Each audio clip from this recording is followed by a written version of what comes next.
For City of East Grand Forks for Tuesday, August 1st, 2017 is now 5:01. City Clerk, please call roll. Mayor Steve Gander. Here. Council President Mark Olstead. Here. Council Vice President Chad Grassel. Here. Council Members Clarence Vetter. Here. Mike Pakshavinsky. Here. Tim Riopel. Henry Tweeten. Here. Mark Demers. Present.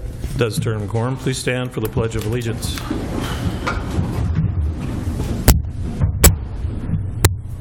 Pledge allegiance to the flag of the United States of America and to the republic for which it stands, one nation, under God, indivisible, with liberty and justice for all.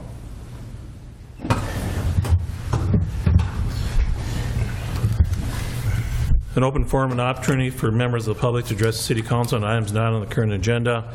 Items requiring council action may be deferred to staff or boards and commissions for research and future council agendas if appropriate. If you'd like to address the City Council, please come to the podium to do so. Does anybody like to address the council at this time that items that aren't on the agenda? See none. Approval of minutes for July 18th regular meeting, July 25th special meeting, and July 25th work session. Moved by Grassel, second by Demers. Any discussion or questions? Roll call, please. Demers. Yes. Vetter. Yes. Pakshavinsky. Yes. Tweeten. Yes. Olstead. Yes. Grassel. Yes. Motion is carried. Scheduled bid lettings are none. Scheduled public hearings. Number 4, public hearings regarding the proposed vacation of 8th Avenue Northeast. Need a motion to open the public hearing. Move. Moved by Demers. Second. Second by Vetter. All in favor say aye. Aye. Opposed, same sign. Public meeting is now open. I could just address this a little bit. This is the request by Folsom Farms and American Crystal Sherbert to vacate a portion, well, vacate 8th Avenue South or Northeast. It was requested by a petition. A part of that petition and a part of the process, the city was requiring them to come into an agreement regarding the utilities on that property. If you look in the packet, there's a shared use and maintenance agreement that shows that the utilities are going to be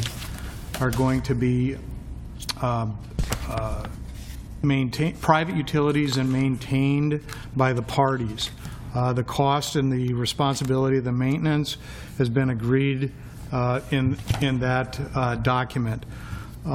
If you look at the next, you've got a certificate of survey. It shows the portion of the, it shows the exact area that's being vacated from Business Highway 2 to 4th Street Northeast. In the document, it also shows that and a part of the vacation, the access is maintained in any utilities that either us or a third party that already has utilities in there, they continue to have an easement. So essentially, they've come to us. From what I understand, when I followed it up, there hasn't been any comments, objections, or regarding this. And so it would be my recommendation, unless there's other questions or comments that are to be made, that the council go forward in the next part of the meeting, approving the vacation of the street. Does anybody in attendance would like to address the proposed vacation of 8th Avenue Northeast? Seeing none, I'll entertain a motion to close the public hearing. Move to close the public Moved by hearing. Demers. Second. Second by Mr. Vetter. All in favor say aye. Aye. Opposed, same sign. Public hearing is now closed. Move on to the second public hearing regarding, excuse me, public hearing regarding the special assessment for 2015 assessment job number 2, paving. Need a motion to open the public hearing, please. Move. Moved by Demers. Second. Second by Grass. All in favor say aye. Aye. Opposed? Motion is carried. The public hearing is now open. Mr. Emery.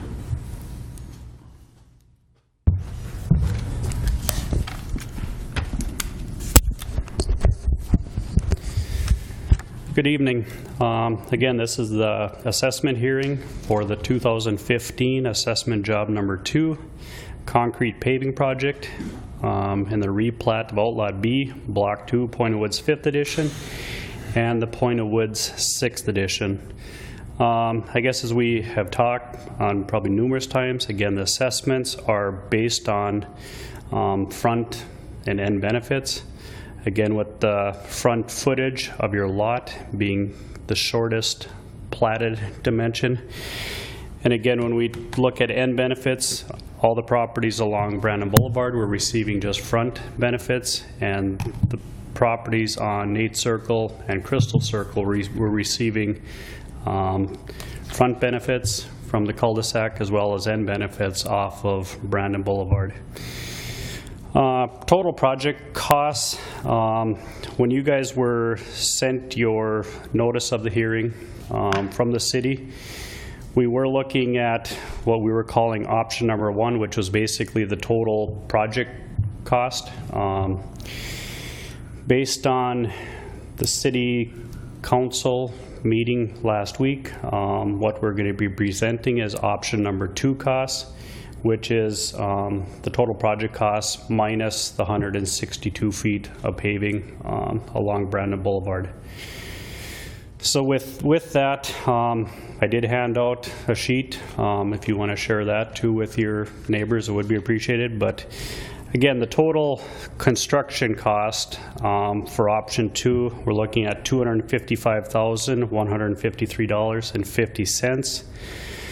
The total project cost with all engineering and administration contingencies, the total amount to be assessed is $316,390.34, or that comes up with an estimated assessment rate of $133.70 per front foot, or $44.57 per end benefit. One thing I should point out, at this time, we still do have a 5% contingency built into the project, since we had not constructed the project. If we run into any unforeseen things, have any change orders. So we do have approximately about $12,700 still built into the roll. If we get done with the project and we don't utilize those dollars will come off. So your special assessments would be further reduced. So again, your assessments can be prepaid to the city. They will allow even partial payments if you don't want your total assessment amount to be filed with the county. And they would just have to be paid to the city by the end of November.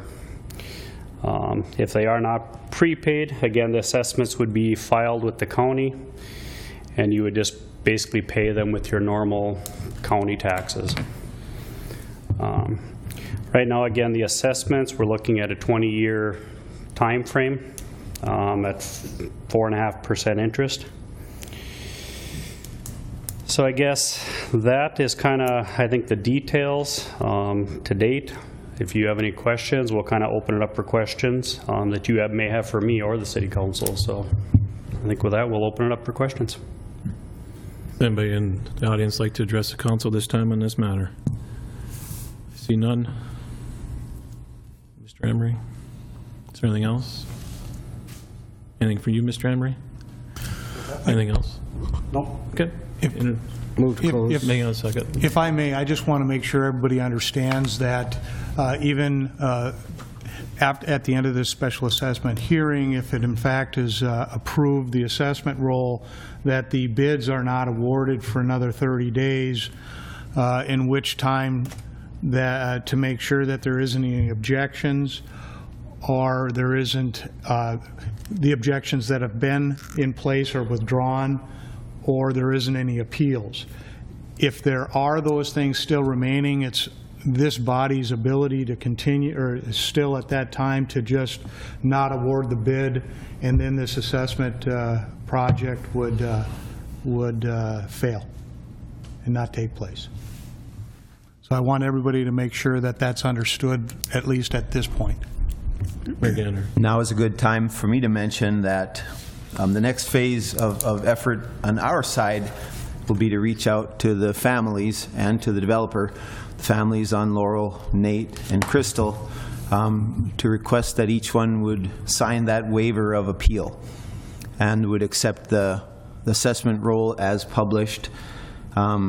We have word from the contractor that they could start their work before the end of August, and so if we could award this bid sooner than the 1st of September, it would enable the project to get done that much more quickly.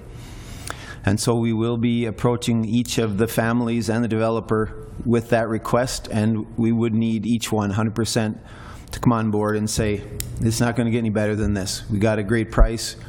We got a good buy-in from the folks on Laurel as to take out that 162 feet. This is the best shot we're going to have at getting this thing paved. Let's go for it. I sure hope that's the collective preference of the families. I know the developer is ready to sign in a heartbeat. And so if you could spread the word to those of you that are here, to the families up and down, Nate and Crystal and Brandon, that this will be coming. I think the forms are pretty much all ready, with details of name and legal description and all. So those will be circulated here in the coming 2 or 3 days in hopes that we can lock that in and hopefully have a shot at actually breaking ground before the end of August. They're ready to go before September 1. Thank you, sir. Entertain a motion to close the public hearing. So moved. Moved by Mr. Demers. Second. Second by Mr. Grasso. All in favor, say aye. Aye. Opposed, same sign. Motion is carried. The public hearing is now closed. Move on to consent agenda. Items under the consent agenda will be adopted with one motion. However, council members may request individual items to be pulled from the consent agenda for discussion and action if they choose. Would any council member like any item pulled? Not, I'd entertain a motion. I'll move 6 through 11. Second. Moved by Grassel and second by Mr. Demers. Any questions or discussion? Seeing none, roll call, please. Demers? Yes. Vetter? Yes. Pakshavinsky? Yes. Tweeten? Yes. Olsted? Yes. Grassel? Yes. Motion is carried. Acknowledge receipt of reports on officers, boards, and commissions. 12 regular meeting minutes of Water, Light, and Power and Building Commission for July 6, 2017. Number 13, regular meeting minutes of Cemetery Commission for November 16, 2016, and for April 17, 2017. Communication, there's none. Old business. Consider adopting ordinance number 20, fourth series amending the City Code, Chapter 33, entitled Finance and Taxation, by adding the section 33.03 to 33.14, and by adopting reference City Code Chapter 1 and Section 10.99, which among other things contain penalty provisions, second reading, and approve the ordinance summary for publication. Moved by Tweeten. Second. Second by Demers. Any questions or discussion? Seeing none, roll call, please. Demers? Yes. Vetter? Yes. Pakshavinsky? Yes. Tweeten? Yes. Olsted? Yes. Grassel? Yes. Motion is carried. New business, consider adopting resolution number 17-08-58, granting vacation of 8th Avenue Northeast between businesses Highway 2 and the south and 4th Street Northwest to the north. Move. Moved by Grassel, second by Demers. Any discussion or questions? Seeing none, roll call, please. Demers? Yes. Vetter? Yes. Pakshavinsky? Yes. Tweeten? Yes. Olsted? Yes. Grassel? Yes. Motion is carried. Consider adopting resolution number 17-08-59, adopting assessment rule number 339, utilizing option 2 for 2015 assessment job number 2, paving for a total assessment of $316,390.34. Move. Moved by Pakshavinsky. Second. Second by Tweeten. Any discussion or question? Mr. Vetter. Thank you, Mr. President. Just like to point out, it's interesting to note that the developer's special assessments between option 1 and option 2, if we go with option 2, his special assessments are going to go down by $20,000. It's just interesting fact. Mr. Demers. Thank you, Mr. President. I have a question about kind of how the financing of this works at the completion of the project. Since we will be formalizing the assessment roll most likely tonight, you said if the contingency isn't met, that will come off the top of everything. So that would be, would that be included with the city's portion? 10% of that come off back to the city as well? I mean, you're talking... What he's talking about, the $25,000 that the city's throwing in.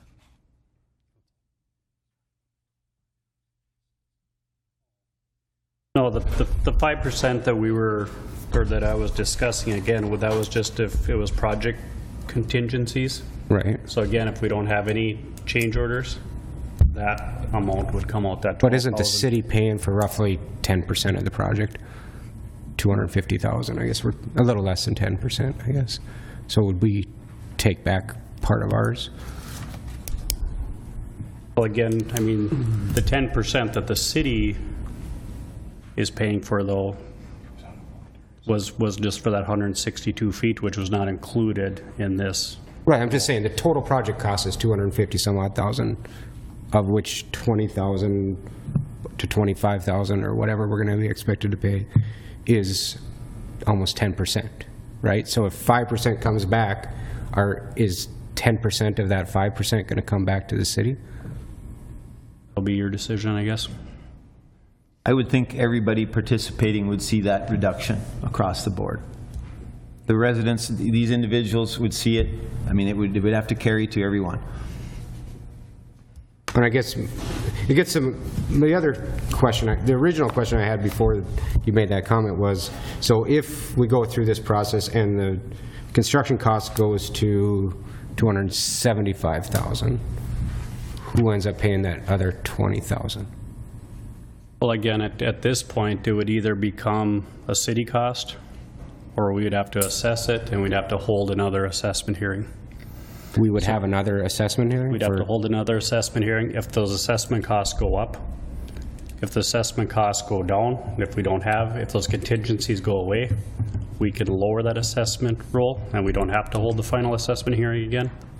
But if they go up, we would have to hold the final assessment hearing again. But then all the waivers and That would, all those are moot then, right? no, not necessarily.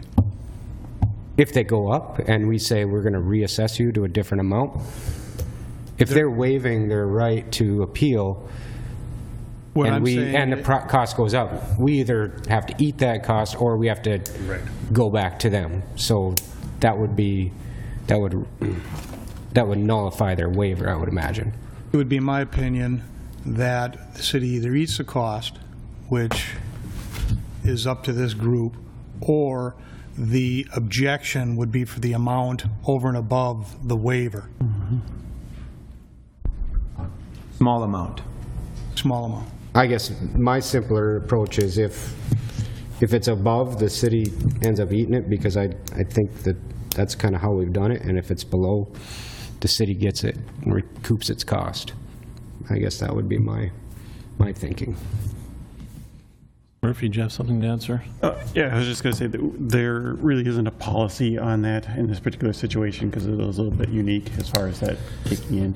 Typically, how it would work if the city, let's say the city owned property along a project like that, and the project cost goes down due to not needing the contingency fund or whatever, it is spread equally among that. So the city's portion of that would go down proportionally as well. This one probably would look for some direction on the council on that, just because there isn't a policy addressing this particular type of situation. Any other questions from anybody? Seeing none, roll call, please. Demers? No. Better? No. Pakshavinsky? Yes. Tweeten? Olsted? No. Grassel? Yes. It is a tie, so I defer to, at this moment, to Mayor Gander. Yes. Motion is carried. Consider number 17, consider approving the agreement between the City of East Grand Forks and East Grand Forks Blue Line Club for lease of VFW Memorial Arena for September 4th to September 28th for an amount of $14,500. Move. Moved by Demers, second by Tweeten. Any discussion or questions? Roll call, please. Demers? Yes. Better? Yes. Pakshavinsky? Yes. Tweeten? Yes. Olsted? Yes. Grassel? Yes. Motion is carried. as you see on the agenda, items 18, 19, and 20 are being pulled and will be brought back to another meeting, so everybody's aware of that. Move on to claims. Number 21, to consider authorizing the city administrator, clerk, treasurer to issue payment of recommended bills and payroll. Move. Moved by Second. Demers, second by Pachinsky. Roll call, please. Demers? Yes. Vetter? Yes. Pakshavinsky? Yes. Tweeten? Yes. Olsted? Yes. Grassel? Yes. Motion is carried. Mayor Gander. May I see a show of hands of anyone who worked with either Kirk Tingham or Brian Folsom in the potato thing that went on? Anybody that worked with them? They just left, but I didn't. Nancy? Anybody else?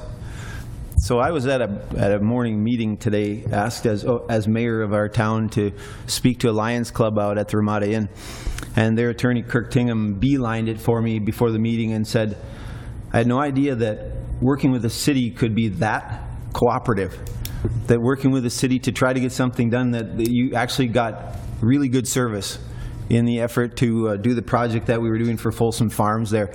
And it was a pleasure to work with your people, and I think we got a good result. And so he shared that, and of course I said, do you need $5 or anything? You know, because sometimes that's it. But, so thank you. And I say this of all of our people, I like that you're oriented toward giving customer service. We don't want to act like a monopoly. We don't want to act like, you know, we're the only game in town. We want to act like we're really happy that people live in our city and that we can provide the services that they need, you know, from all across the board, from protecting our citizens to the streets, to the utilities, to the library, to, you know, right across economic development. Everything we do really to serve our people and to try to find ways to exceed their expectations. So I think we did that in this case, so thank you. Better. I don't have anything, thank you. Pachinsky. Just only to thank everyone that worked on this paving project. It's been a slog. The mayor worked very hard on it. I worked by his side. Staff, engineers, the residents. This is my ward, and this is hopefully behind us. And I know she's going to be upset with me, but I want to single out Megan for everything she's done to get this done. Thank you. Tweeten.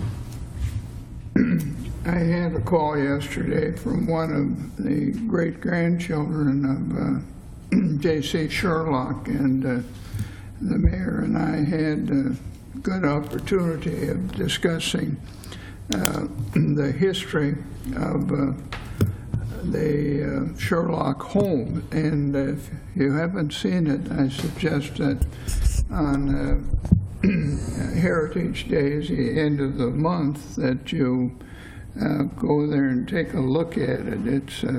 It's a beautiful home. But the interesting thing is that he was very well satisfied and impressed that how wonderful the campground was, and he says that it was really warmed his heart and the family to realize that their great-great-grandfather he had lived in that area. And he told me that they're digging more frequently now into the family tree, and they're going to enlarge it, and they're going to bring up the whole family to come up here in a future event of Heritage Days. And I suggested to him that one of the things they could have on a menu would be corned beef and cabbage, and they could get together and sing some old Irish songs at one of the local establishments, and we'd like to have them here, and we'd put them in the parade. But I'd like to make one more comment. There are a lot of people that were very involved with our campground, and there was one person that served on the council that did one thing that was very, very important. Chad Grassel's father, Dick, every morning during the summertime, you could see him down there walking around to make sure that everything was all right. There was no problems. He had the police department watching the park all the time, so there wasn't any disturbing of the people there. So what I'm trying to say is there are a lot of good people that have served on this city council. It has made this a great city, and in the future, let's continue to make it a great city. Mr. Demers. Nothing tonight, thank you. Mr. Kress. Nothing. I have nothing. Mr. Murphy. I have nothing tonight. Mr. Gulstead. I'm going to just kind of echo what Mr. Potsabinski says, and I just want to thank Megan for everything she's done lately to help out with the assessments and a number of other things that she's been truly a benefit to me, so thank you. Mr. Emery. Yeah, I would like to thank Mike Buck-Chiminski and Steve Gander, too, for all the work that you guys put together, and Megan also. So, thank you. Anything from the department heads? See none, entertain a motion to adjourn. Second. Moved by Buck-Chiminski, second by Demers. All in favor, say aye. Aye. Opposed, same sign. Motion is carried. Meeting is adjourned.